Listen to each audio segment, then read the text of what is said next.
한 번 더 기도하겠습니다. 사랑 많으신 하나님 아버지 감사합니다. 저희를 사랑하셔서 거룩한 성의를 허락해 주시고 이 시간 특별히 주의 말씀을 사모하며 또 봉사위원회 헌신 예배로 모이게 하시니 감사합니다. 주님만 사모하오니 이 시간 성령께서 저희에게 기름 부어주시고 은혜로 함께하여 주시옵소서. 예수님의 이름으로 기도합니다. 아멘. 먼저 불러주셔서 고맙습니다. 하나님 말씀을 나누는 기회가 되어서 정말 하나님께 영광을 돌립니다.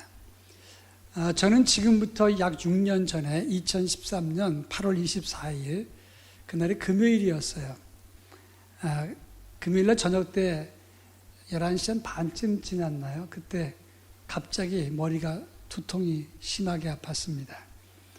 잠자다가 너무 극심한 두통 때문에 병원에 가야 되겠다 생각을 했는데 굉장히 땀이 비 오듯 쏟아지는데 속옷을 3번이나 갈아입을 정도였어요.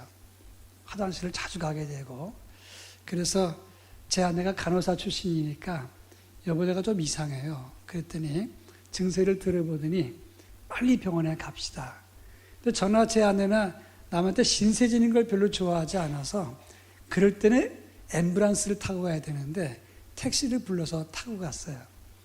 일산병원에 도착했더니 제 발로 걸어온 환자는 또 내부로 두더라고요. 한 2시간 정도 내부로 두다가 제가 의식을 잃게 되었습니다. 그래서 이제 급하게 CT를 찍었는데 그 기사가 에머전시라고 소리를 지르면서 나왔다 그래요. 그래서 제가 중환자실로 가게 되었는데 뇌출혈이었습니다. 그때 뇌출혈이 걸려서 뇌출혈 때문에 피가 머리에 꽉 찬 게 보였어요. 그래서 의사가 급히 저를 중환자실로 데려갔고 제 아내에게 그 의사가 뭐라고 말했냐면 지금 환자 상태를 봤을 적에는 의식이 깨어난다는 것은 대단히 불가능한 거지만 최소 제일 빨라야 3일 아니면 영원히 안 깨어날 수도 있습니다. 그 정도 상황이 되면 언어마비나 신체마비가 반드시 옵니다. 이런 얘기를 했어요. 제 아내가 저는 중환자실로 들어갔고 아내는 이제 환자 보호자로 문 밖에 있다가 기도를 하면서 저희 교회 장로님한테 전화를 했어요. 그 당시 제가 일산에서 아파트 사는데 바로 옆줄에 우리 교회 장로님이 계셨거든요. 연락을 아침에 해가 뜨고 난 다음에 전화를 해서 급하게 교인들이 교회에 모이게 됐습니다. 뇌압이 너무 상승하니까 뚫어서 피를 빼거나 여기를 잘라서 삽관을 해서 산소호흡을 해야 되는 그런 위험한 상황이었습니다. 교회가 합심해서 기도하는데 제가 3시간 만에 의식을 깨었습니다. 남의 교인 일이라고 목사 일이라고 아멘도 안 하십니까? 3시간 만에 제가 깨어났어요. 2주간 동안 중환자실에 있고 1주간은 일반 병실에 있었습니다. 근데 이 2주간 병실 중에서 1주간, 앞에 있는 1주간에 제가 의식을 깨어났으니까 일산병원의 중환자실 중에서 특히 제가 있던 방은 좀 컸어요. 완전히 밀폐돼 이렇게 딱 격리된 방에 조명도 약하게 그리고 좀 넓은 방에 제가 혼자 있게 되었는데 그때 이제 그 총회장님도 오시고 여러 목사님들이 오셨는데 못 들어가게 막았는데도 목사님들은 참 예의가 없어요. 뚫고 들어와요. 그리고 환자 머리 위에 손을 얹고 막 기도를 합니다. 근데 의사가 보면 난리가 나는 거예요. 그런데 그분들이 만나서 인사를 했는데 저는 1주간의 기억이 안 나요. 참 희한하죠. 제가 만나서 다 얘기했다는데 저는 기억이 안 납니다. 그런데 그 1주간 때에 예수님께서 저를 찾아오셨어요. 오셔서 나를 따라와라. 내가 너한테 빵을 만들어 주겠다. 그래서 따라갔어요.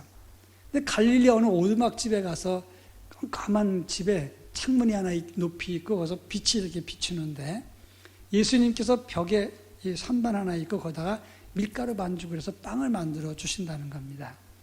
밀가루를 던져서 빵을 이렇게 반죽을 하면 이 밀가루 먼지가 날려서 머리 위에 어깨로 떨어지는 게 빛으로 다 보였어요. 빵을 빚으신 다음에 화덕에 넣었는데 구수한 냄새가 났어요. 주님이 저한테 주시면서 먹으라. 과거에는 이런 통밀가루 빵 먹고도 잘 살았는데 너는 좋은 음식 먹고 왜 누워있니? 일어나라. 다 내려놓으라. 저는 그 순간에 내가 어디까지 내려놔야 되는가 생각을 했어요. 그리고 예, 주님 다 내려놓겠습니다. 대답을 못했어요. 그런데 주님이 제 손을 붙잡고 우시는 겁니다. 주님이 우시니까 저는 그냥 울었어요. 그냥 울었어요. 주님이 우시니까 제가 웃을 수는 없잖아요. 근데 왠지 울컥하는 마음에 계속 울었어요. 그리고 눈을 떠보니까 제가 울고 있더라고요. 근데 그 경험을 생각할 때마다 눈물이 나는데 하루, 이틀, 3일, 4일, 한 주, 2주, 3주, 그 다음에 한 달, 2달, 석 달, 제가 계속 울었어요.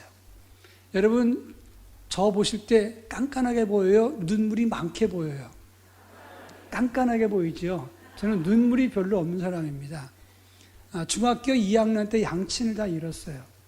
그리고 지독할 정도로 철저하게 자기 관리하며 살았어요. 그래서 저는 중학교 2학년 부모님 돌아가신 이후로 나는 울지 않겠다고 결심한 사람입니다. 그래서 눈물이 없어요. 그런데 그 주님 생각만 하면 눈물이 나서 쏟아지는 눈물을 주체할 수가 없었어요. 계속 울었어요. 그러고 난 다음에 며칠 지났는데 이번에는 병원 관계자가 저를 찾아왔어요. 까만 옷을 입고 기계를 대고 이렇게 여과를 대는 거예요. 그래서 제가 그 사람한테 물었습니다. 선생님, 이게 뭐 하는 겁니까? 그랬더니 그분이 성질을 부리면서 지난번에도 물어봤지 않습니까? 그렇게 이야기를 하면서 이 기계가 CPU가 얼마고 독일제인데 가격이 얼마고 막 설명을 하는 거예요. 그리고 그냥 가버렸어요. 제가 속으로 참 이상한 놈 다 봤네. 아니 그냥 이게 뭐 검사하는 거 한마디만 해주면 되는데 계속해서 CPU가 무슨 소용이 있고 기계가 어디서 나온 게 무슨 소용이 있고 이게 얼마짜리가 무슨 소용이 있는가. 근데 갑자기 주님의 음성이 들리는데 그게 너다 그러는 거예요. 깜짝 놀랐어요. 어째입니까? 내가 너한테 성경을 주었을 때는 이 성경이 그 사람한테 가장 적절한 말씀, 그 사람한테 필요한 말씀을 주라 그랬는데 너는 이걸 재원만 설명하지 않니? 그 놈이랑 너랑 다를 게 뭐 있니? 너무 충격적이었어요. 그래서 제가 또 눈물을 흘리고 통곡하기 시작했습니다. 그러게 울다가 하루 이틀 지나다가 제 몸에 변화가 나타났는데 병원 치료 없이 그냥 깨끗하게 나았어요. 여기 아멘이 좀 부족해요. 정말 하나님의 은혜로 깨끗하게 나았습니다. 그래서 병원 의사가 이럴 수가 있느냐. 그래가지고 깨끗하게 나니까 병원에서 기적이라 그랬습니다. 그런데 의사의 처치가 없이 그냥 자연적으로 흡수가 돼서 나았단 말입니다. 그 당시에 제가 지금보다는 한 8kg 정도 더 쪘는데 제가 12kg 정도 빠졌거든요. 그리고 난 다음에 퇴원해서 지금까지 이렇게 슬림한 모습으로, 제가 우리나라 나이로 지금 64이에요. 그런데 깔끔하잖아요. 한번 몸무게 빼고 싶으면 한번 죽어보세요. 이렇게 하나님의 은혜 가운데 제 인생의 변화를 맞이하게 되었다고 하는 겁니다. 오늘 우리가 읽은 본문의 말씀은 이스라엘 백성들이 광야 40년 동안 행군할 때 생존 원리를 설명하고 있습니다. 23절에 보면 다 같이 한번 읽어봅니다. 곧 그들이 여호와의 명령을 따라 진을 치며 여호와의 명령을 따라 행진하고 또 모세를 통하여 이르신 여호와의 명령을 따라 여호와의 직임을 지켰더라. 이 본문에 나오는 3번 나오는 단독이 뭐냐면 여호와의 명령을 따라란 말입니다. 여호와의 명령을 따라 행진하기도 하고 진을 치기도 하고 자기 직임을 지켰다라고 하는 말씀입니다. 이게 굉장히 중요한 의미를 주는 거예요. 이스라엘 백성들이 출애굽을 해서 아마 그 전에 애굽에서 노예 생활을 하면서 가나안 땅에 가본 사람도 있을 겁니다. 주인 따라서 갔거나 어떤 일 따라서 갈 수 있었는데 그들이 애굽에서 나와갖고 광야 생활할 때 빨리 가는 사람도 있고 멀리 가는 사람도 있을 수 있습니다. 개인차에 따라서 늦게 걷는 사람도 있고 빨리 걸어가는 사람도 있을 건데 중요한 것은 가나안 땅에서 가나안 땅까지 빨리 가는 게 목적이 아니라, 그리고 멀리 가는 게 목적이 아니라 여호와의 명령을 따라 가야 된다는 걸 말하는 거예요. 여러분, 빨리 가고 멀리 가도 잘못된 길 돌아가는 게 훨씬 더 늦게 가는 겁니다. 이게 중요한 겁니다. 지금 그런 의미에서 예수 믿고 믿음 안에 사는 우리들이 여호와의 명령을 따라 믿음 생활을 하고 있는가? 여호와의 명령을 따라 가고 있고 직임을 지키고 여호와의 명령을 따라 하나님께 나아가고 있는가? 이걸 한번 질문하고 대답해야 된다 하는 겁니다. 인생 살면서 신앙생활엔 돈도 필요하죠. 그리고 경우에 따라서는 높은 직분도 필요하고 교회의 서열도 높아야 되고, 그리고 세상의 권력이나 명예나 지식이나 여러 가지를 갖는 게 참 중요해요. 그런데 아무리 많은 걸 가지고 있더라도, 교회에서 서열이 높아도, 총회에서 무슨 여러 가지 일을 해도 여호와의 뜻이 아니거나 여호와의 명령이 아니라면 돌아오는 길이 훨씬 더 힘들다는 사실을 알아야 된다는 말씀입니다. 사실 제가 이런 말하기 참 미안한 말이지만, 저는 학위 없는 신학교를 다녔어요. 그 당시에는 장신대 외에는 나머지 지방신학 6개는 다 학위가 없었어요. 제가 신학 공부할 때 학위가 없는 신학교를 졸업했단 말입니다. 그래가지고 학위가 없는 서름이 좀 있어서 제가 경쟁심이 좀 강하거든요. 열심히 공부했어요. 그러다가 석사가 3개, 박사가 2개예요. 하나는 미국 매코믹 박사고, 석사 박사는 연세대학에서 석사 박사를 또 했어요. 그래서 저는 박사가 2개입니다. 그리고 지금부터 약 10년 전에, 딱 10년 전이에요. 2009년도에 총회 부서기를 했어요. 그리고 신학교육부장을 했습니다. 7개 신학대학을 총괄하는 신학교육부장을 했어요. 제가 93년 11월 달에 개척을 해서 지금 일산에서 우리 교회 출석만 1000명 이상 모입니다. 그런 교회를 가지고 있어요. 그리고 또 신학교에서 20년 동안 제가 강의를 했고 10년 정도는 학장을 지냈습니다. 그러면 나름대로 열심히 목회하고 열심히 다른 거 바라보지 않고 나름대로 열심히 목회한 거 아닙니까? 그런데 죽음을 앞두고 나니까 그거 아무 소용없어요. 학위가 몇 개인 거 소용없는 거고, 교인이 몇 명도 소용없는 거고, 총에서 뭘 했든가 상관이 없는 겁니다. 아무리 그래도 마지막에 0이면 0이란 말이에요. 여러분에게 산수 시험 문제 하나 낼게요. 38 곱하기 78 곱하기 7800 곱하기 63 곱하기 0은 0이에요. 여기 수학을 잘하십니다. 아무리 많은 걸 곱해도 마지막에 0, 예수 없으면 꽝이에요. 아무것도 없다는 사실을 알아야 된다는 말씀입니다. 어느 학교 나왔느냐, 학위가 뭐냐, 얼마나 목회를 잘하느냐, 그리고 얼마나 정치적으로 활동을 하느냐, 교회에서 영향력을 갖느냐, 사회에서 어떻게 얼마나 많이 받느냐, 아파트 평수가 몇 평이냐, 이거 다 의미가 없는 겁니다. 마지막에 0이면 0밖에 안 되는 거예요. 제가 어떤 교인 가정의 집에 신방을 갔는데 이분이 남편이 교회를 안 나오고 부인인 권사님이 있어요. 권사님한테 예배드리는 남편이 마침 있어서, 아니 부인이 권사인데 왜 교회를 안 나오냐 그랬더니 저한테 그러더라고요. 목사님 저도 교회 나갈 겁니다. 그런데 목사님 지금이 아니고요, 우리 딸 시집 보내고 제가 공장 하나 더 세우고 그 다음에 이 회사 상장하고 둘째 아들은 유학 보내고 그 집 한 칸 더 사고 그 다음에 가겠습니다. 그래서 그렇습니다. 그 좋습니다. 집 사오고 동그라미, 애 유학 보내는 거 동그라미, 시집 보내는 거 동그라미, 다 동그라미 치는 거예요. 0 더하기 0 더하기 0 더하기 0은 0이에요. 0 더하기 0 더하기 0 더하기 마지막 1은 1이에요. 그러니까 당신이 동그라미 많이 치는 거, 크게 치는 건 다 중요하지만 마지막에 예수 믿으면 1밖에 안 돼. 그러나 1을 먼저 그어놓고 동그라미 3개 치면 1000이고 4개 치면 만이고 5개 치면 10만이 되는 거라고. 그러니까 알아서 하라고. 그 사람 다음 주에 교회 나왔더라고요. 여러분 중요한 겁니다.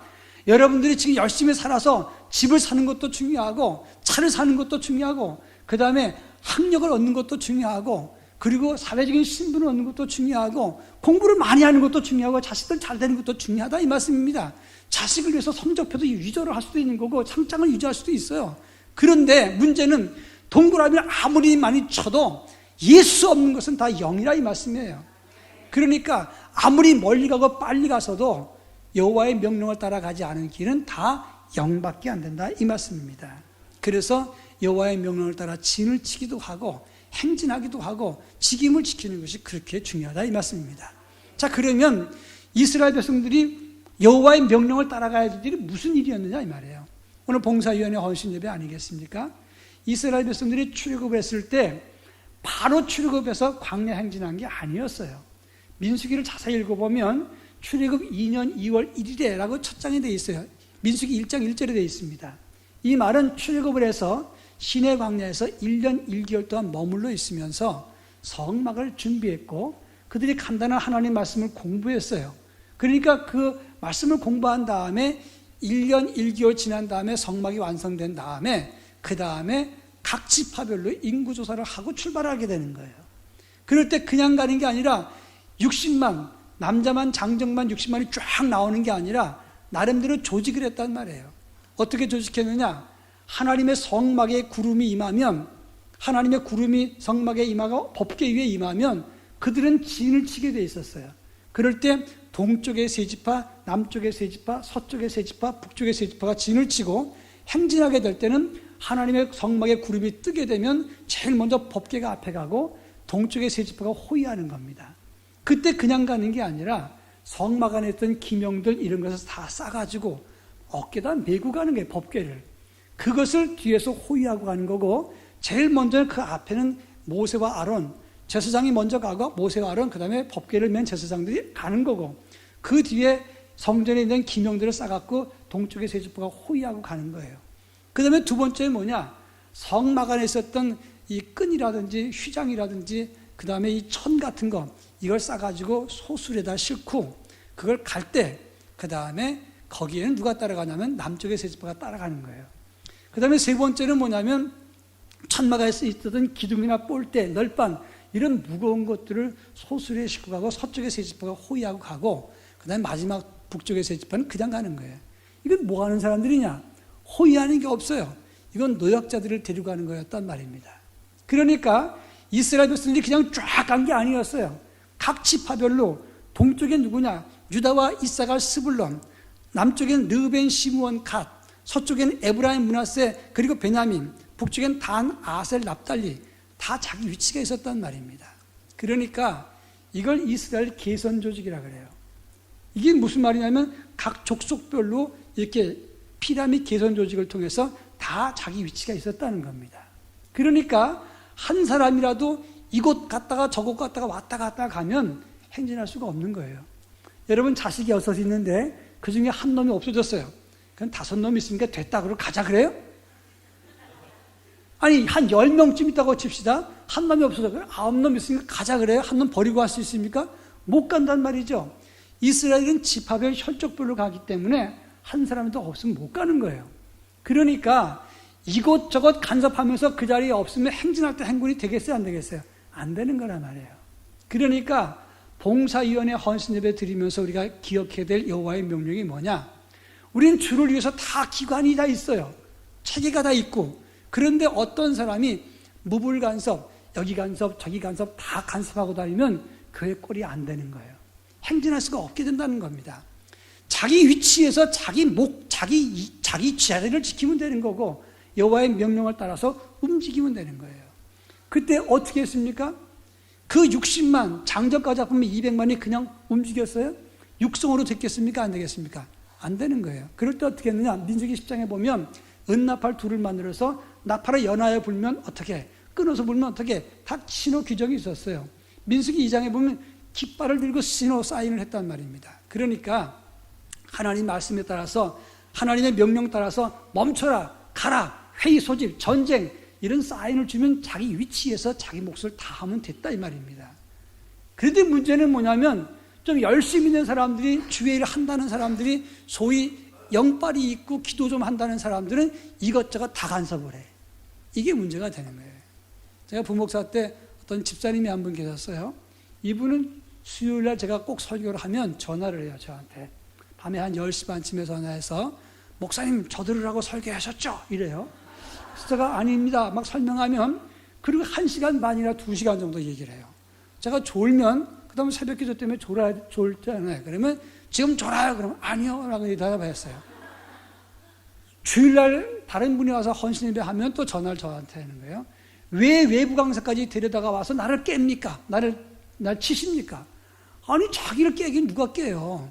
그런데 그분은 꼭 그렇게 부정적이고 시비를 하는데 괴로워서 못 살겠는 거예요. 근데 신방대원으로 한 번도 빠진 적이 없어. 그래서 제가 항상 목사님이 그분이 좀 부정적이고 좀 문제를 일으키니까 황 목사가 좀 데리고 다니라. 그래서 제가 데리고 다녔어요. 그런데 이런 겁니다. 병원 가서 기도합니다. 목사가 주의 능력으로 고쳐 주옵소서 그러면, 그 다음에 제가 끝나고 나면 이제 차를 마시거나 주스 마실 때 이럽니다. 이 병은 저 전동동에 가서 누구한테 가서 침 맞으면 난다고 이렇게 얘기를 해요. 나는 분명히 지금 기도로 낫는다 그랬는데 자기는 침 맞으면 난다 그러면 말이 되는 게 안 되는 거예요. 항상 그런 식인데 부정적인 말을 많이 해요. 그래서 제가 항상 데리고 다녔는데 이분이 그러더라고요. 어느 날 목사님, 저는 목사님 때문에 이게 못 떠나요. 그래서 제가 한 것도 없는데요. 착각하지 마세요. 제가 나가면 담임 목사님이 목사님한테 칭찬할까 봐 그 꼴 보기 싫어서 안 나가는 거예요. 이렇게 얘기를 하는 거예요. 그러면서 뭐라고 말하냐면 소고기 2근을 사주는 거예요. 왜 사주냐 했더니 이거 먹고 튼튼해 내가 물어뜯어도 뜯을 거 아니요. 정말 진짜 요즘 부목사님들이 힘들다 그러는데 그 택도 없는 거예요. 이거 직접 당해봐요. 얼마나 힘든 건데. 그런데 이분이 다니는 데마다 다 문제를 일으켜요. 봉사위원회 이분이 한 번도 신방 때 빠진 법이 없어요. 예배 시간에 안 빠져. 자기 자리를 고집하면서 지켜. 여러분, 저는 심리학을 전공한 사람입니다. 교인들 가만히 보면 자기 자리가 다 있어요. 근데 뒤에서 앉는 사람은 꼭 뒤에 앉고 앞에 앉으면 꼭 앞에 앉아요. 그런데 자기 자리를 예배 시간 늦었는데도 그 자리에 와서 지키고 있는 사람은 믿음입니까? 강박증입니까? 다시 묻습니다. 내 자리가 요 자리라고 그러면서 예배 시간 시작됐는데 그냥 뒤에 앉아도 되는데 끝까지 와서 요 자리 딱 비키라고 그러고 앉는 건 강박증의 믿음이에요. 강박증이에요. 강박증과 믿음을 구별해야 되니 그걸 안 된단 말이죠. 많은 신앙인들 중에서 제일 많은 게 자기애적 성격 장애예요. 내가 제일 잘 믿는다는 착각. 두 번째가 강박증이란 말입니다. 이건 나 아니면 못해. 그래가지고 조직과 체계가 있고 다 할 일이 있는데 이걸 다 넘나들어 버려요. 그러면 교회는 봉사는 하지만 번잡스럽게 많은 일을 하지만 사실은 갈 수가 없는 거예요. 그래서 여호와의 명령을 따라서 각자 위치를 지키고 자기 몫만 감당하라. 이게 바로 하나님의 명령인 겁니다. 그럼 모세와 아론은 어디죠? 맨 앞자리란 말이에요. 맨 앞자리. 맨 앞자리에 서서 하나님께서 보여주신 비전을 가지고 가나안 땅에서 전진하도록 하게 돼 있어요. 그러면 맨 뒤에 있는 건 누구예요? 노약자들, 낙오자들을 데리고 가는 게 누구죠? 북쪽의 세 지파였어요. 그건 항존직인 거예요. 그러니까 낙오된 교인들이나 이런 사람들은 다 항존직이 챙겨가지고 가야 되는 거예요. 근데 항존직이 돼갖고 목사님한테 이렇게 말합니다. 목사님, 누구 집사 시험 든 거 아세요? 그럼 갑자기 물으면 또 대답을 잘 못해. 그래가지고 버벅거리고 있으면 목사님 그것도 모르세요? 시험 당한 지가 몇 달이나 됐는데? 그럼 목사님이 무슨 큰 죄진 줄 알고 크게 잘못해서 막 긴장하잖아요. 그런데 말이죠. 목사님 그렇게 목회하시면 되겠어요? 이러면 목사님 잠을 못 자요. 제가 경험해봤단 말이죠. 그게 아니라 목사가 못 보는 걸 슬그머니 챙겨가지고 데려가는 게 항존직이 아닌 거라고. 그러니까 각자의 위치가 다 있는 겁니다. 이 여호와의 명령을 따라 가는 것이 그것이 바람직한 섬김과 봉사가 된다 이 말입니다. 그런가 하면 이스라엘 백성들이 출발하기 전에 마지막 인구조사했죠. 그 다음에 각자 위치를 지켰죠. 그 다음에 뭐합니까? 나시린의 서원을 하게 해요. 나시린은 뭐냐? 그 단기간 동안 하나님께 헌신하는 사람들 받아갖고 헌신하게 합니다. 그 다음에 부정한 규례가 있어서 이 이스라엘 백성들 공동체는 순수한 믿음 공동체니까 부정한 것을 제거하는 규례를 만들어주고 그 다음에 나팔 규례 같은 걸 다 만든 다음에 그 다음에 뭐 하느냐?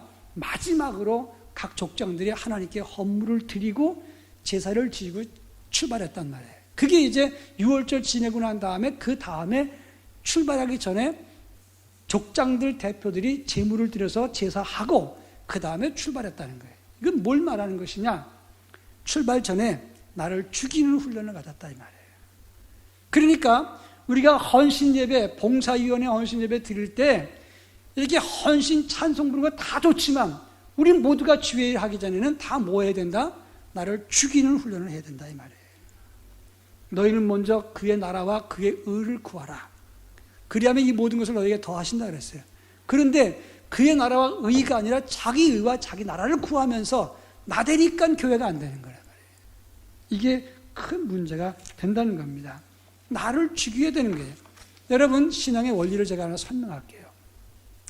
예수 안에 있죠, 우리는 주 안에 있죠. 믿습니까? 내 안에 주님이 계시죠. 다시 합니다. 주님 안에 내가 있죠. 내 안에 주님이 계시죠. 참 애매한 거지만 주님은 내 안에 계시고 난 주님 안에 있어요. 그러면 주와 내가 하나가 됐잖아요. 그렇죠? 그러면 주님의 눈과 내 눈이 있어요. 그러면 누가 죽은 겁니까? 십자가에서. 갈라디아서 2장 20절에 보면 내가 그리스도와 함께 십자가에 못 박혔나니 그런즉 이제는 내가 사는 것이 아니라 오직 내 안에 그리스도께서 사시는 것이라. 십자가에 못 박혀 죽은 건 누구죠? 내가 주와 함께 십자가에 죽었어요. 그러면 주님의 눈과 내 눈 있으면 누가 죽은 거죠? 내 눈 죽었으니 누구의 눈만 남아요? 예수의 눈으로 봐야 되는 거예요. 내 입과 주님의 입이 있었는데 내 입이 죽었으면 누구의 입으로 말해야 돼요? 예수의 입으로 말해야 되잖아요. 내 가슴과 주님의 가슴이 함께해서 한 몸인데 내가 십자가에 죽었으면 누구의 가슴을 품어야죠? 예수의 가슴을 품어야 되잖아요. 그런데 많은 사람들이 당회를 하다가 또는 회의를 하다가 봉사하다가 자기 성질이 나고 주님을 죽여버려. 이게 문제가 되는 거란 말이죠. 그러니까 여호와의 명령에 따라 가라는 말은 마지막에 족장들이 하나님 앞에 헌신하고 제사를 드리고 화목제물을 드리고 번제를 드리고 출발했어요. 그런데 이게 뭘 뜻하는 거냐? 우리가 예배를 예배되게 하고 봉사를 봉사되게 하고 믿음의 길을 믿음의 길 되게 하는 것은 자기를 죽이고 가라 이 말이에요. 그런데 많은 사람들은 대부분이 다 주님을 죽여놓고 지 입으로, 지 가슴으로, 지 눈으로 말하고 보고 다 판단해버려. 그러니까 교회가 은혜가 없어요. 얼마 전 일입니다. 제가 좀 목회하다가 힘든 일이 생겼어요. 그래서 뭐 힘든 일이라 그래봐야 저희 교회는 크게 속색이는 사람은 없는데 좀 절 부딪힌 사람이 있었단 말이죠. 근데 제가 뇌출혈 쓰러지고 난 다음에 회복된 지 얼마 안 되는데 좀 그렇게 부딪히는 분이 있었어요. 그러니까 제가 속상해서 이렇게 있으니까 장로님들이 긴장을 했어요. 목사님 좀 쉬시죠. 한 두세 달 좀 푹 쉬십시오. 근데 제가 스타일로 볼 때 쉴 사람 같아요. 저는 바지락거리는 사람이 쉬는 걸 못 보거든요. 그래서 제가 그럴 거 없습니다. 내가 기도원 가서 조금 한 2주만 있다 오겠습니다. 한 달 정도 쉬십시오. 괜찮다고. 그리고 기도원에 가서 좀 기도해야 되겠다 생각하고 제 아내랑 같이 기도원에 갔어요. 저기 가면 사랑의 교회 기도원에 가서 이제 기도를 하는데 기도방이 있어요. 그래서 기도방에 들어가서 기도를 하는 거예요. 근데 갑자기 환상이 보이는 거예요. 근데 뭐가 보이냐면 교인들이 윷놀이하는 모습이 보였어요. 저는 신학자지 그러면 환상을 보는 그런 사람은 아니란 말이죠. 근데 한번 죽고 난 경험을 하니까 가끔씩 그렇게 느껴지고 하나님의 음성도 들려지더란 말이죠. 그래서 환상을 봤는데 윷놀이 하다가 자기 말이 먹히니까 권사님 한 분이 이걸 뒤집어 엎더라고. 확 엎었어. 근데 익숙한 권사님이야. 우리 교회 권사님이니까. 그래가지고 가만히 있어. 이게 무슨 일이지? 기도 중에 환상을 본 거예요. 그런데 갑자기 죽었는데 죽지 않은 게 뭔지 아니? 그러는 거예요. 죽었는데 죽지 않은 게 뭔지 아십니까? 아주 어려운 전문 용어로 좀비라 그래요. 좀비. 분명히 죽었어. 근데 죽지 않게 계속 움직인단 말이에요. 근데 하나님이 그러시는 거예요. 예수 안에서 다 죽었다 그러는데 죽지 않고 뛰어다니지 않냐? 그게 교회 안에 많다. 보여주시는 거예요. 그래서 제가 눈을 뜨고 우리 교인에서 누가 좀비인가 좀 보려고 탁 뜨다가 쫙 하고 눈을 감아버렸어요. 왜냐하면 그 안에 내가 있으면 어떡해. 그리고 누구와 좀비인지 알면 뭐해. 그래 주여 잘못했습니다. 근데 주님이 원하시는 게 뭐냐면 교회 안에 우린 예수 안에서 다 죽은 사람들인데 십자가에서 다 죽은 사람인데 오직 내 안에 그리스도께서 사시는 것이라. 내가 육체 가운데 사는 것은 나를 위해서 자기 몸을 버리신 하나님의 아들을 믿는 믿음 안에 사는 것이라 그랬는데 예수 죽이고 자기가 좀비처럼 죽지 않고 돌아다니는 사람이 많으니까 교회가 하나님의 은혜가 떨어지는 것이고 봉사가 아니라 자기 영광을 드러내는 것이 돼버리면 안다 이 말이에요. 어느 마을에 4728이라고 주장하는 사람이 있었어요. 근데 또 한 사람이 4727이라고 말하는 사람이 있었어요. 두 사람이 싸웁니다. 4728이야 4727이야 막 싸우는데 끝이 안 납니다. 우기니까. 두 사람이 원님한테 갔습니다. 원님 4728 맞죠?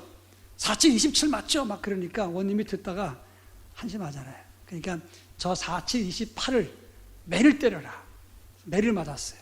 4727이라고 말한 사람이 거봐라 이놈아 내 말이 맞지. 그리고 갔어요.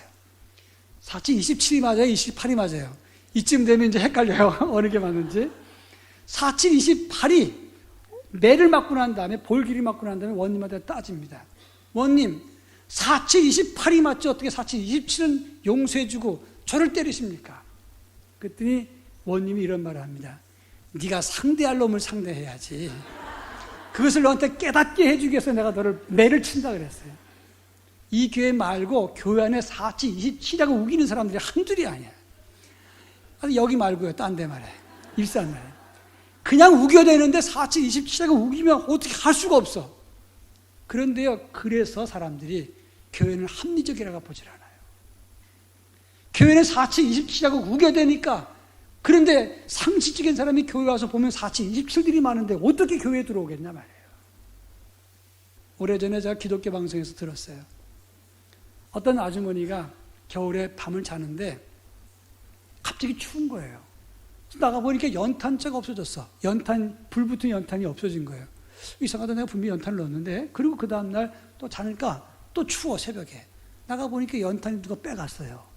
그래서 며칠 그러고 나니까 화가 나서 내가 어떤 것이 이 연탄불을 빼가는지 내가 지켜보리라. 그랬더니 자기 집에 세던 새댁이 연탄을 새벽에 빼가는 거예요. 나가서 머리털을 다 뜯어볼까 하다가 참았어요. 근데 그 다음날 아침에 그 새벽에 새댁이 찾아왔어요. 아주머니 아셨죠? 알았지? 근데 왜 가만히 있었어요? 사정이 있겠지라고 생각했어. 그랬더니 그 새댁의 사정을 얘기하는 거예요. 남편이 부모로부터 유산을 많이 받았는데 사업하다가 자꾸 날려먹은 거예요. 근데 마지막 재산도 없어지는데 이제 점집에 갔더니 무당이 그러더래요. 지금 그 집에 애기 생겼는데 주인 아주머니랑 대판 싸우면 액땜이 된다 그러더래요. 근데 주인 아주머니는 싸울 거리가 없어서 연탄을 뺀 거예요. 그럼 액땜이 시비를 걸으려고. 근데 이 주인 아주머니가 예수 믿는 사람인데 상대를 안 해준 거잖아요. 겁이 나갖고 아주머니 그 고백을 한 거예요. 새댁, 그런 거 믿지 말고 나 따라 예수 믿어. 그랬더니 저도 예수 믿어도 돼요? 그래. 그래서 교회 나왔다는 그런 간증 이야기였어요. 그분이 마지막에 이런 말을 합니다. 내가 죽었더니 한 영혼을 살렸다. 우리가 주의 일을 할 때 죽어야 되는 거거든요. 여러분, 성전을 지을 때, 돌로다가 성전을 지었을 때 성전 터에 와가지고 정을 쪼았습니까? 아니에요. 다 밖에서 쪄갖고 들어왔어요. 재물을 갖다 번제를 드릴 때 다 짐승은 밖에서 잡아주었지 안에서 죽인 적이 없어요. 그러니까 성도는 교회 안에서 잠잠해야 되는 거예요. 정 쪼는 소리, 짐승 죽이는 소리는 여기서 있어서는 안 되는 거예요. 다 밖에서 죽이고 들어올 땐 죽은 상태로 들어와서 예배를 드려야 되는 거예요. 그런 의미에서 봉사위원회 헌신예배 할 때 우리가 무슨 일을 하든지 주의 일을 할 때는 다 나를 죽이고 주의 영광만 드러나도록 해야 되는 거예요. 우리는 하나님부터 우리가 몸을 받았고 예수 그리스도의 피로 산자가 되었으니 너희 몸으로 하나님께 영광을 돌리게 하라. 이게 고린도서에 나올 말씀이에요. 그러니까 우리는 다 내 것이 없어요. 내가 죽고 출발해야 된다는 겁니다. 이제 마지막 세 번째, 이 명령을 왜 내렸어요? 하나님 여호와의 명령을 따라 행진하라. 또 행진을 하고 수경도 하고 직임을 지키라는 이유가 뭡니까? 한 사람도 낙오되지 말고 이 광야에서 다 살리기 위해서 그런 거예요. 광야는 독충이 있죠. 또 덥기도 하고 춥기도 하고 외적들도 있고 이방민족도 있고 그러니까 그들 전부를 살리기 위해서는 명령을 따라 가라 이거예요. 하나님의 명령대로 불기둥 구름기둥으로 보호를 받고 같이 가라 이 말입니다. 그러니까 하나님의 뜻은 생명을 살리는 데 있는 거예요. 바로 하나님의 뜻은 사람을 살리는 데 있단 말입니다. 교회의 봉사도 예배도 그리고 나가서 섬기는 것도 단기 섬기도 모든 게 다 영혼을 살리는 데 있는 거예요. 이게 중요한 건지 알아야 돼요. 저한테는 두 아들이 있습니다. 큰아들은 고등학교 2학년 마치고 대학을 갔어요. 그리고 연세대학을 갔어요. 그리고 난 다음에 연세대학을 졸업을 하고 석사과정 연세대학에서 전액장학금으로 석사를 했어요. 그리고 미국에 유학 갔는데 전액장학금으로 박사과정을 갔어요. 가서 석사 박사를 또 했어요. 그리고 학비만 면제받은 게 아니라 생활비까지 받아가면서 거기서 공부하고 돌아왔어요.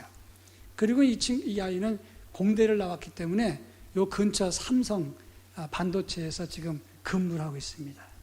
둘째 아들은 서울 상대를 나왔어요. 서울에서 상당히 먼 대학을 서울 상대라고 말하는 거예요. 얘는 충주 캠퍼스를 다녔어요. 건국대학교 충주 캠퍼스를 다녔는데, 얘는 공부할 때 되면 볼펜을 돌리고 껌을 씹으면서 이어폰 끼고 다리를 떨면서 공부를 해요. 저 같은 경우는 딱 치워놓고 공부를 하는데, 큰아들도 그렇고, 얘는 껌을 씹고 이어폰 끼고 다리를 떨면서 볼펜을 돌리면서 공부를 한단 말이죠. 공부 안 하냐? 그러면 공부하고 있다는 거예요. 근데 그 애는 방을 치우는 법이 별로 없어요. 옷 같은 거 벗어나면 침대도 놓고 의자도 놓고 다 놔요. 그래서 목사가 저가 내가 답답하니까 애비니까 또 방을 치워주면 또 뭐라 그러냐면, 왜 방을 건드렸냐. 이거 다 차곡차곡 나름대로 순서 있게 놓은 건데 이걸 왜 치웠나 헷갈리게 해요. 참 답답하잖아요. 제가 청소를 잘합니다, 집에서. 청소기를 돌리면 큰 놈은 아버지 제가 할게요. 그런데 이 놈은 다리를 딱 들면서 아빠는 워커홀릭이래. 일 중독자래. 좀 쉬지도 못하고 이렇게 맨날 청소만 하고 그런데, 그래서 내가 가만히 듣고 있다가 이거 싸워야 되나 말아야 되나 이러고 있었어요. 근데 이 녀석이 제가 중환자실에 있을 때, 병상에 있을 때 3주 동안을 제 병상을 지켰어요. 학교도 가지 않고 지켰어요. 그리고 난 다음에 어느 날 저한테 와서, 아버지, 제가 아버지 뒤를 이어서 목사가 되겠습니다. 제가요, 얼마나 울었는지 몰라요. 첫째는 고마워서 울었고, 둘째로는 미안해서 울었어요. 목사의 길이 어떤 길인지 알았기 때문에. 근데 이 녀석이 목사가 되겠다니까 제가 얼마나 감격스럽습니까? 그런데 그 똑똑하고 또 똑똑하고 꼭 친절한 큰아들이 1번 기도가 아니라 영혼을 살리겠다는 이 두 번째 놈, 이 두 번째는 상대적으로 결함도 있고 약해요. 그리고 다른 면에서 볼 때 저랑 달라요. 근데 그 놈이 저한테 기도 1번이 되더라고요. 제가 왜 이 말씀을 하냐면 자기 자랑하려는 게 아니에요. 하나님도 그러지 않겠습니까? 영혼을 사랑하기 위해서 애를 쓰는 그 사람, 바로 그런 사람이 하나님 관심이 먼저 가지 않겠습니까? 이 세상에서 똑똑하고 유능한 놈이 아니라 좀 부족해도 생명을 살리겠다고 결심하고 나서는 그런 사람들을 하나님이 귀히 여기시지 않겠냐 이 말이에요. 여호와의 명령은 사람을 살리는 데 있다는 걸 알아야 돼요. 2005년도 1월 달에 이 끈이라고 하는 소설이 나왔어요. 산악인 박정원이라는 사람과 최강식이라는 사람이 6,440m 촐라체봉 북벽을 등반하다가 거기서 성공하고 내려오다가 조난을 당했어요. 그리고 이들이 생존해 갖고 돌아온 것을 기록한 것이 끈이라고 하는 소설이에요. 근데 이 박정원이라는 사람은 노련한 사람이고 최강식은 젊은 사람입니다. 이 두 사람이 텔레비전에도 여러 번 나왔었어요. 근데 최강식이랑 박정원이 서로 끈을 묶고 갖고 이제 하산을 하는 겁니다. 등반에 성공을 하고 내려오면서 가는데 앞에 최강식이 먼저 가다가 그만 크레바스에 빠져가고 뚝 떨어져 버렸어요. 떨어지면서 두 다리가 부러져 버렸어요. 이 다른 끈을 묶고 가다 쭉 잡아당기니까 박정원이가 이 끈이 휙 올라오면서 확 잡아당기니까 갈비뼈가 다 부러져 버렸어요. 스틱을 순간적으로 집었습니다.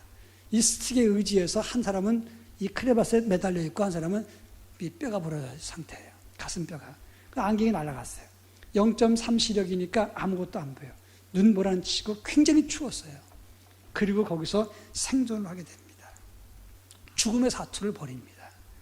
다 생략하고 결론만 말하자면 이분들이 5일 만에 돌아왔어요. 그런데 박정원이는 이 동상에 걸려서 8개의 손가락과 2개의 발가락을 잘라냅니다. 최강식은 9개의 손가락과 발가락 전부를 잘라냈어요. 그런데 거기 나오는 말 중에 이런 말이 있어요. 형 끈을 끊어. 그래야 형이 살아. 근데 박정원이 말합니다. 나도 그 끈을 끊고 싶었다. 그러나 그 끈을 끊는 순간 너도 죽고 나도 죽는다. 우리가 주님께서 영혼을 살리라고 하는 그런 명령, 그거 귀찮아요. 전도하자는 거 귀찮습니다. 총동원 전도주의를 하자. 귀찮잖아요. 근데 그 끈을 끊는 순간 주님도 죽고 나도 죽는다는 사실을 알아야 되는 거예요. 근데 많은 사람들이 그 귀찮게 생각한단 말이에요. 지금 내가 얼마나 힘든데 왜 목사님은 전도 나오라고 그렇게 말씀하십니까? 요즘 경제가 얼마나 어려운데 왜 나를 귀찮게 하십니까? 왜 교회는 헌금 작정하라고 하십니까? 왜 교회는 구역예배 나오라고 하십니까? 내가 지금 나가서 일을 해야 되는데, 내가 얼마나 힘든데, 내가 얼마나 절망한데, 내가 얼마나 실패를 하고 있는데, 내가 얼마나 외로운데 막 얘기를 해요.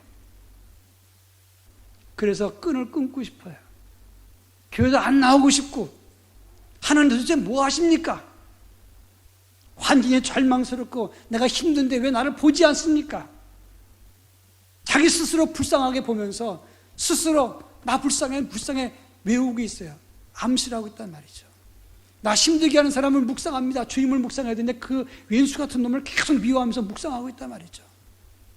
거기에 무슨 생명력이 있냐 말이에요. 하나님은 지금 우리가 경제가 얼마나 어려운데, 정치가 얼마나 혼란스러운데 아십니까? 지금 내가 얼마나 외로운데 아십니까? 그러면서 자기가 해야 될 끈을 다 끊어버린단 말이에요. 이거 죽죠. 일본 야구 선수 최고의 선수가 장훈이라는 선수예요.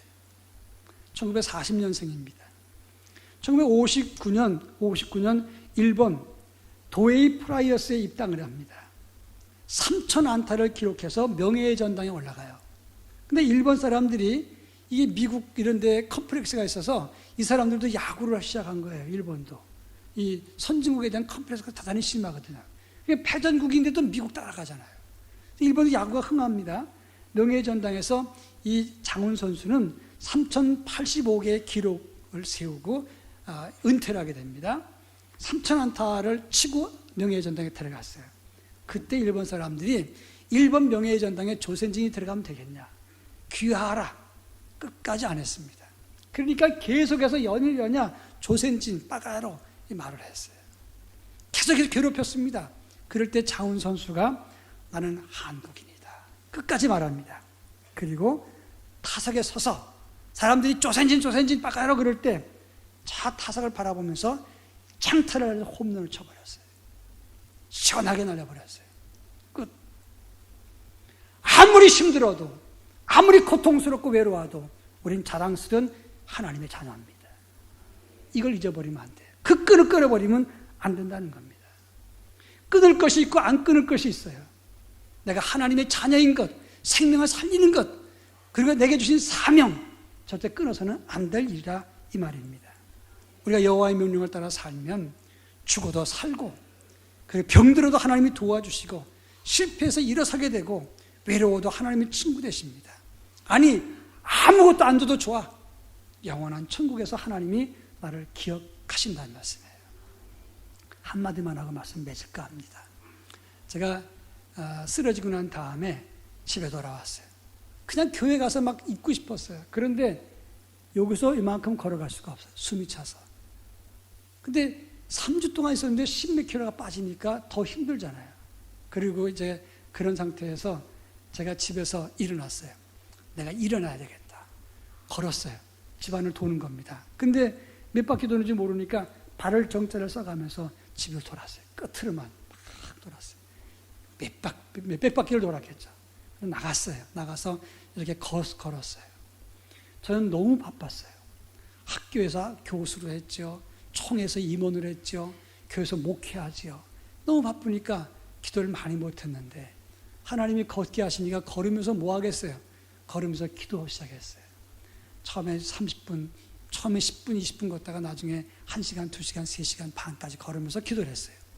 그리고 기도하면서 주님과 함께 하니까 얼마나 행복한지 지금도 그때가 그리워요. 아파트가, 제가 있었던 아파트가 지금 다 팔아서 없앴지만 이렇게 아파트가 4개 단지가 이렇게 함께 있는 그런 큰 단지였어요. 그걸 걸으면서 기도를 하는 겁니다. 쭉 걸어가서 기도하는데 제가 이제 집에 교회로 돌아와서 제 이름으로 된 모든 재산을 다 팔으라고 시켰어요. 그리고 저는 교회 앞에 전세로 가겠다. 제 이름으로 된 아파트 다 팔아버렸어요. 그리고 전세로 교회 앞에 이사 갔어요. 지금도 교회 전세로 살고 있어요. 우리 바로 앞집도 교회, 윗집에 3집도 교회, 밑에도 한 집 교회, 옆줄도 교인, 바로 앞에도 교인, 딱 뺑 둘러 교인들한테 포위돼 살아요. 근데 그분들이 더 불편하대. 목사님만 혹시 담배라도 물고 다니면 걸릴까봐. 아무튼 교인 속에 살아요. 행복하단 말이죠. 근데 그때 이렇게 아파트 4개 단지를 걸어가고 있는 기도 중이었는데 이 아파트 단지와 이 아파트 사이에 경계석이 있잖아요. 큰 돌. 근데 거기 어떤 개가 똥을 누고 있는 거예요. 근데 똥을 누고 있는데 어떤 아주머니가 그냥 가려고 그래. 근데 그걸 딱 봤어요. 기도 중이었어요. 그걸 말을 해야 돼요, 말아야 돼요? 상황이 잘 이해가 안 됩니까? 저는 기도하면서 눈 뜨고 걸으면서 기도하는데 걔가 똥을 누고 있어요. 근데 그 아주머니가 그냥 가려고 그래. 그걸 말을 해줘야 돼요, 말아야 돼요? 참 애매해요. 근데 제가 했겠어요, 안 했겠어요? 기도 중인데 목사가 성격이 깐깐하니까 말을 했어요. 저 아주머니 왜요? 지금 걔가 똥 쌌는데 왜 그냥 가시려고 그랬어요? 그랬더니 이 아주머니가 이렇게 더라고요. 우리 애는 그런 애가 아니에요. 그러더라고요. 그래서 내가 아니 방금 전에 똥을 쌌는데요. 우리 애는요 방금 전에 집에서 똥 누고 나왔어요. 그리고 얘는 똥 싸기 전에 방방 이렇게 뱅뱅 돌고 싸요. 제가 보니까 조금 전에 돌던데요. 그랬더니 주머니에서 비닐봉지를 딱 꺼내더니 나 이거 갖고 다녀요. 그래서 제가 그랬어요. 거기 밀릴 저도 아니기 때문에 그는 아주머니 그 비닐봉지에 손을 넣어갖고 지금 만져보면 방금 전에 쌌기 때문에 따끈따끈한 겁니다. 이 아주머니가 화가 나가지고 치우고 갔어요. 저는 그 다음에 이제 목사라고 써있진 않으니까 제가 목사인지 모르겠지만 제가 개 쓸데없는 짓을 해가지고 그랬다 생각이 들었어요. 그래서 가다가 이제 그 바로 앞에서 앉았어요. 벤치에 앉아가지고 기도를 이어갔습니다. 하나님, 제가 기도 중에 이게 뭡니까? 근데 이게 성질이 좀 더러워가지고 그거를 못 봅니까? 어떻게? 그런데 갑자기 제 마음속에 뭘 봤니 생각이 드는 거예요. 내가 똥 싼 걸 봤지. 근데 그 다음 문 중이에요. 우긴다고 없어지니? 그 자리에서 제가 울었어요. 한 걸음도 못 갔어요. 그 자리에서 기도했어요. 여러분, 우리는 우깁니다. 나 잘 믿었다고 우기고, 내가 열심히 있다고 우기고, 내가 잘났다고 우겨요. 그런데 하나님이 너 우긴다고 잘못된 게 없어지니? 너 우긴다고 제대로 된 믿음이 아닌 믿음이 제대로 된 믿음 되니? 하나님은 속일 수가 없어요. 내가 자랑스러운 길을 갔는지 여호와의 명령을 따라 갔는지 아닌지를 아신다는 말씀입니다. 바라긴 이수인 중앙교회가 여호와의 명령을 따라 진을 치기도 하고 행진하기도 하고 직분을 감당해서 하나님이 인정하시고 하나님의 자랑과 기쁨이 되는 그런 교회가 되기를 축원합니다. 봉사위원회 헌신 예배드리는 여러분들, 많은 봉사로 하나님께 영광을 돌리십시오. 그렇지만 내가 주인이 아니라 하나님께만 영광을 돌리는 존재가 되어야 됩니다. 내가 아니라 나는 죽고 주님만 영광을 받으시는 그런 아름다운 헌신이 될 수 있기를 주의 이름으로 축원합니다. 사랑 많으신 하나님 아버지, 감사합니다. 이 시간에 저희를 이곳에 불러주시고 함께 예배하며 하나님을 바라보게 하시니 감사합니다. 여호와의 명령을 따라 진을 치기도 하고 행진하기도 하고 지금을 지켰다고 했는데 우리 뜻대로가 아니라 여호와의 명령을 따라가는 하나님의 거룩한 자녀가 되게 하옵소서. 예수님의 이름으로 기도합니다. 아멘.